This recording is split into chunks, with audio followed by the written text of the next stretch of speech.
Europe 1, 8h57. Thomas Soto, 6h-9h sur Europe 1. Le débrief de la matinale, les temps forts de ce que vous avez entendu ce matin sur Europe 1. Laurent Fabius renonce finalement à la présidence de la COP21 et il a justifié sa décision à 8h20 au micro de Jean-Pierre Elkabbach.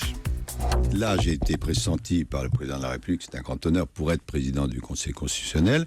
Je pensais que c'était compatible, et puis il y a eu une polémique qui s'est déclenchée. Moi, je ne veux absolument pas de polémique, ni pour la COP, ni pour le Conseil constitutionnel. Donc, j'ai écrit au président hier en lui disant que je renonçais à cette présidence pour le reste de la COP. Est-ce qu'il vous a suggéré votre décision ? Non, il m'a laissé totalement libre.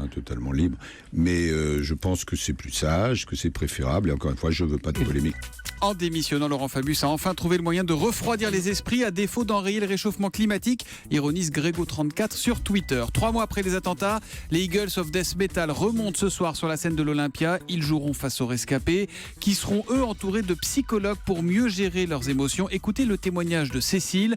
Elle était au Bataclan le 13 novembre, c'était à 7h. C'est un peu dingue de se dire qu'on a besoin d'une cellule psycho pour aller voir un concert. Moi, d'habitude, je vais pas voir ma psy avant.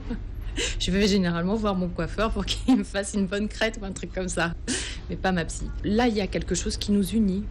Ce qui me motive le moins, c'est aussi que ça soit trop tôt, parce que même les gens qui ne sont pas blessés sont encore suivis. Pour beaucoup, on a tous besoin de parler de notre vécu, de nos nuits blanches, de nos cauchemars, de nos peurs au quotidien. Je veux qu'on soit sincère et qu'en homme d'honneur, on ne lâche aucun mot qui ne parte du cœur. 2 vers du misanthrope, cités hier par Jean-François Copé.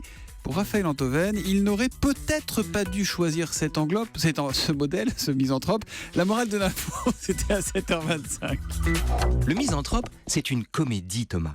Et la plus cruelle de toutes, qui tourne en dérision le sentiment d'être pur, la certitude du bon côté et les apparences de la vertu. Si il était aussi sincère qu'il le prétend, n'aurait pas invoqué le recours solennel aux mains qui ne tremblent pas pour justifier sa candidature, mais aurait dit « Écoutez, je hais Nicolas Sarkozy, il n'aurait jamais dû me laisser tomber, je ne suis candidat que pour le démonter et dans l'espoir que côté Juppé, on me sera reconnaissant de lui avoir porté le coup de grâce. » Et la morale de l'info ? Sous l'apparence d'un homme nouveau, qui cite un homme vertueux, pour faire valoir qu'il est devenu sincère, nous avons la réalité d'un homme rancunier, qui cite un homme orgueilleux, sans voir qu'en faisant cela, il se trahit lui-même.